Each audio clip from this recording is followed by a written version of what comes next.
எந்த வேலையும் செய்ய முடியாத அளவுக்கு உடம்பும் மைண்டும் ரொம்ப சோர்வா இருக்கா? இப்படி உடம்புல தெம்பே இல்லாம ரொம்ப வீக்கா இருக்கீங்கன்னு கவலைப்பட்டுட்டு இருந்தீங்கன்னா டெய்லியும் இந்த கஞ்சி மட்டும் செஞ்சு சாப்பிடுங்க, போதும் ஒரு வாரத்திலேயே தேனி போல சுறுசுறுப்பாகிடுவீங்க.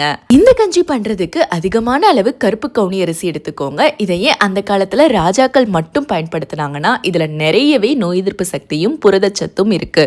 அது மட்டும் இல்லாம பெண்களுக்குனே உருவாக்கப்பட்ட பூங்கார் அரிசி, அதிகமான ஸ்டெமினா இருக்க மாப்பிள்ளை சம்பா அரிசி, நம்ம நரம்பு மண்டலத்தை ஆரோக்கியமாவும் சுறுசுறுப்பாவும் வைக்க குள்ளக்கார அரிசி, சர்க்கரையை கட்டுக்குள்ள வைக்க காட்டியானம் அரிசி, இரத்த சோகை சம்பந்தப்பட்ட பிரச்சனைகள் சரி செய்ய கருங்குருவை அரிசி, இது எல்லாத்தையும் ஒன்னா சேர்த்து வறுத்து ஆற வச்சு எடுத்து வச்சுக்கோங்க. இது கூட நல்ல வாசனைக்காக சுக்கு, ஏலக்காய், இனிப்புக்காக பனக்கற்கண்டு சேர்த்து அரைச்சிங்கன்னா ஒரு சூப்பர் டேஸ்டான ஹெல்தியான கருப்பு கவுனி அரிசி ஸ்வீட் பவுடர் ரெடி.